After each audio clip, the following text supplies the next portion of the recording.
गुरुर्ब्रह्मा गुरुर्विष्णु गुरुर्देवो महेश्वर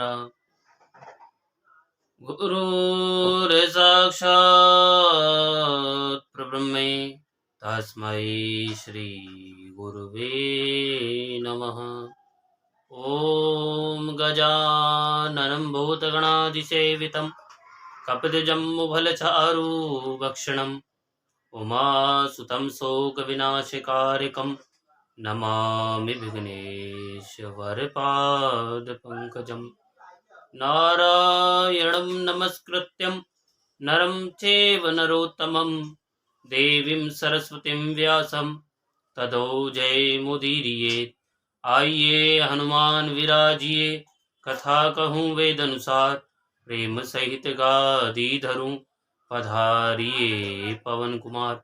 बोलो पवन पुत्र हनुमान की जय, सियावर रामचंद्र भगवान की जय, उमापति महादेव की जय, शिव महापुराण की जय। ओम नमः पार्वती पते, हर हर महादेव, हर हर महादेव, हर हर महादेव। जय जय श्री राधे, जय जय श्री राधे, जय जय श्री राधे श्याम। ओम श्री शांब शिवाय नमः, ओम श्री शांब शिवाय नमः, ओम श्री शांब शिवाय नमः। तो भक्तों, आप सुन रहे हैं शिव महापुराण। शिव महापुराण में रुद्र संहिता, रुद्र संहिता का सती खंड आप सुनेंगे 33वें अध्याय से। ब्रह्मा जी बोले, हे नारद, महेश्वर के कहे गए इस वचन को आदर पूर्वक सुनकर वीरभद्र बहुत संतुष्ट हुए। उन्होंने महेश्वर को प्रणाम किया। तत्पश्चात त्रिशूलधारी उन देवाधिदेव की आज्ञा को शिरोधार्य करके वीरभद्र वहां से शीघ्र ही दक्ष के यज्ञ की ओर चल पड़े। भगवान शिव ने प्रलयांगिनी के समान करोड़ों महावीर गणों को केवल शोभा के लिए उनके साथ भेज दिया। वे बलशाली तथा वीर गण वीरभद्र के आगे और पीछे भी चल रहे थे। कौतूहल करते हुए वीरभद्र सहित जो लाखों गण थे, वे काल के भी काल शिव के पार्षद थे। वे सब रुद्र के ही समान थे। महात्मा वीरभद्र शिव के समान ही वेशभूषा धारण करके रथ पर बैठकर उन गणों के साथ चल पड़े। उनकी 1000 भुजाएं थी। उनके शरीर में नागराज लिपटे हुए थे। वे प्रबल और भयंकर दिखाई पड़ रहे थे। उनका रथ 8 लाख हाथ विस्तार वाला था। उसमें 10,000 सिंह जुटे हुए थे, जो प्रयत्न पूर्वक रथ को खींच रहे थे। उसी प्रकार बहुत से प्रबल सिंह, शार्दुल, मगर, मत्स्य और हजारों हाथी उनके पार्श्व रक्षक थे।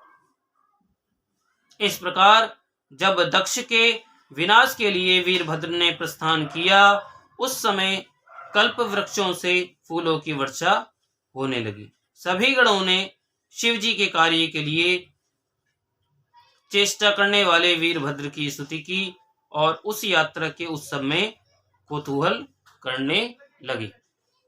उसी समय काली, कात्यायनी, ईशानी, चामुंडा, मुंड मर्दनी, भद्रकाली, भद्रा, त्वरिता तथा वैष्णवी, इन 9 दुर्गाओं तथा समस्त भूतगणों के साथ महाकाली दक्ष का विनाश करने के लिए चल पड़ी। शिव की आज्ञा के पालक डाकनी, शाकनी, भूत, प्रमथ, गुह्यक, कुष्मांड, परपट, चटक, ब्रह्म, राक्षस, भैरव तथा क्षेत्रपाल आदि वीर दक्ष के यज्ञ का विनाश करने के लिए तुरंत चल पड़ दिए। उसी प्रकार 64 गणों के साथ योगिनियों का मंडल भी सहसा कुपित होकर दक्ष यज्ञ का विनाश करने के लिए निकल पड़ा। हे नारद, उन सभी गणों के धैर्यशाली तथा महाबली मुख्य गणों का जो समूह था उसकी संख्या को सुनिए। शंकुकर्ण नामक गणेश्वर 10 करोड़ गणों के साथ, केकराक्ष 10 करोड़ गणों के साथ तथा विकृत 8 करोड़ गणों के साथ चल पड़े। हे तात, हे मुने, विशाख 64 करोड़, पारी यात्रिक 9 करोड़, सर्वाक 6 करोड़, वीर विकृतानन भी 6 करोड़, गणों में श्रेष्ठ ज्वालकेश 12 करोड़, सम दज्जीमान 7 करोड़,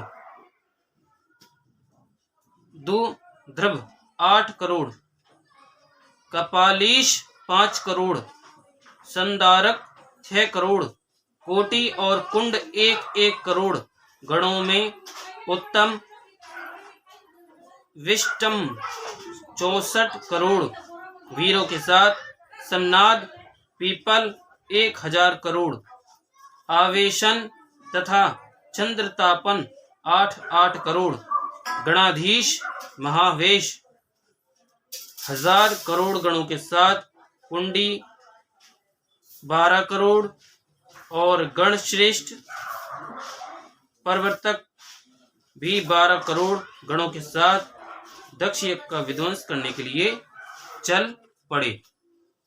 काल, कालक और महाकाल 100 करोड़ गणों को साथ लेकर दक्ष यज्ञ की ओर चल पड़े। हितात, अग्निकृत 100 करोड़, अग्निमुख 1 करोड़, आदित्य मूर्धा तथा घनावह 1-1 करोड़, सन्नाह 100 करोड़, गण कुमुद 1 करोड़, गणेश्वर अमोघ तथा कोकिल 1-1 करोड़ और गणाधीश काष्ठा गुड़, सुकेशी, वृषभ तथा सुमंत्रक 64 करोड़ गणों को साथ लेकर चले। हे तात, गणों में श्रेष्ठ काक पादोदर 60 करोड़, गण श्रेष्ठ सना संतानक 60 करोड़, महाबल तथा पुंगव 9-9 करोड़, गणाधीश मधुपिंग 9 करोड़ और नील तथा पूर्ण भद्र 90 करोड़ गणों को साथ लेकर चल पड़े। गणराज चतुर्वक्त्र 100 करोड़ गणों को साथ लेकर चल दिए। हे मुने, गणेश्वर विरूपाक्ष, तालकेतु षडास्य तथा गणेश्वर पंचास्य 64 करोड़, संवर्तक स्वयं प्रभु कुलीस, लोकांतक दीपात्मा दैत्यानक एवं शिव के परम प्रिय गण श्रीमान भृंगी, रीटी, अशनि, भालक और सहस्रक 64 करोड़ गणों के साथ चले। महावीर तथा वीरेश्वर वीरभद्र भी शिव जी की आज्ञा से 20 सैकड़ों तथा हजारों करोड़ गणों से घिरे हुए वहां पहुंचे। वीरभद्र 1000 करोड़ भूतों तथा 3 करोड़ रोम जनित स्व गणों के साथ शीघ्र ही वहां पहुंच गए। उस समय भेरियों की गंभीर ध्वनि होने लगी, शंख बजने लगे, जटाहर मुखों तथा श्रृंगों से अनेक प्रकार के शब्द होने लगे। उस महोत्सव में चित्त को आकर्षित एवं सुखानुभूति उत्पन्न करने वाले बाजों के शब्द चारों ओर व्याप्त हो गए। हे महामुने, सेना सहित महाबली वीरभद्र की उस यात्रा में अनेक प्रकार के सुखदायक शकुन होने लगे। यहीं पर 33वां अध्याय विराम होता है, 34वां अध्याय प्रारंभ होता है। बोलो उमापति महादेव की जय। ब्रह्मा जी बोले, इस प्रकार गणों सहित वीरभद्र के प्रस्थान करने पर दक्ष तथा देवताओं को अनेक प्रकार के अशुभ लक्षण दिखाई पड़ने लगे। गणों सहित वीरभद्र के चल देने पर वहां अनेक प्रकार के उत्पात होने लगे। और हे देवर्षि, यज्ञ विध्वंस की सूचना देने वाले तीनों प्रकार आध्यात्मिक, आदिदेविक और आदि भौतिक के अपशकुन होने लगे। हे तात, दक्ष की बाईं आंख, बाईं भुजा और बाईं जांघ फड़कने लगी, जो अनेक प्रकार के कष्ट देने वाली तथा सर्वथा अशुभ की सूचक थी। उस समय दक्ष के यज्ञ स्थल में भूकंप उत्पन्न हो गया। दक्ष को दोपहर में अनेक अद्भुत नक्षत्र दिखने लगे, दिशाएं मलिन हो गईं, सूर्य चितकबरा हो गया, सूर्य पर हजारों घेरे पड़ गए, जिससे वह भयंकर दिखाई पड़ने लगा। बिजली तथा अग्नि के समान दीप्तिमान तारे टूट टूट कर गिरने लगे। नक्षत्रों की गति टेढ़ी और नीचे की ओर हो गई। हजारों गीध दक्ष के सिर को छूकर उड़ने लगे और उन गीधों के पंखों की छाया से यज्ञमंडप ढक गया। यज्ञ भूमि में सियार तथा उल्लू शब्द करने लगे। आकाश मंडल से श्वेत बिच्छुओं की उल्का वृष्टि होने लगी। धूलि की वर्षा के साथ तेज हवाएं चलने लगी और विवर्त घूमती हुई वायु से कंपित होकर टिड्डियां सब जगह उड़ने लगी। दक्ष ने देवताओं के साथ जिस नवीन तथा अद्भुत यज्ञ मंडप का निर्माण किया था, उसे वायु ने ऊपर की ओर उड़ा दिया। दक्ष आदि सभी लोग अद्भुत प्रकार से रक्त का भवन करने लगे और हड्डी से समन्वित मांस खंड बार बार उगलने लगे। तो वे सभी लोग वायु के झोंके से हिलते हुए दीपक के समान कांपने लगे और शस्त्रों से आहत हुए प्राणियों के समान दुखित हो गए। जिस प्रकार वन में प्रातःकाल के समय कमल पुष्पों पर तुषार ओस की वर्षा हुई हो, उसी प्रकार शब्द करते हुए वाष्प की वर्षा होने लगी। जिस प्रकार रात्रि में कमल तथा दिन में कुमुद बंद हो जाते हैं, उसी प्रकार दक्ष आदि की विशाल आंखें भी अचानक बंद हो गईं। आकाश से रक्त की वर्षा होने लगी, दिशाएं अंधकार से ढक गईं तथा सभी प्राणियों को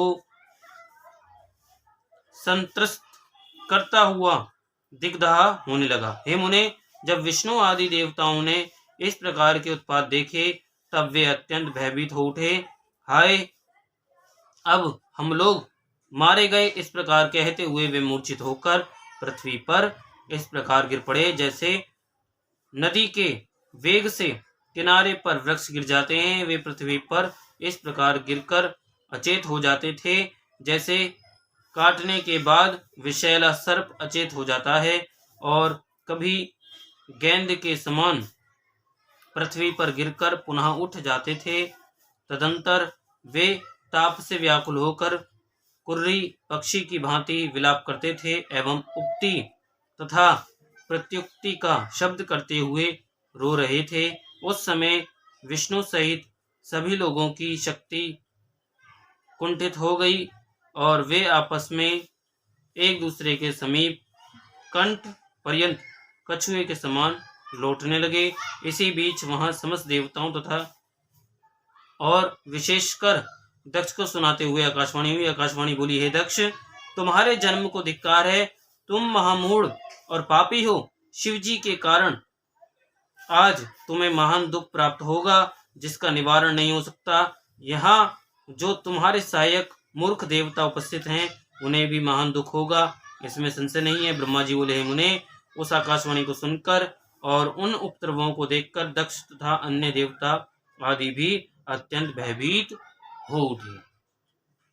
तो उस समय दक्ष मन ही मन अत्यंत व्याकुल हो कांपने लगे और अपने प्रभु लक्ष्मीपति भगवान विष्णु की शरण में गए। भयभीत तथा बेसुध वे दक्ष उन सुजन वत्सल देवादिदेव विष्णु को प्रणाम करके तथा उनकी स्तुति करने लगे।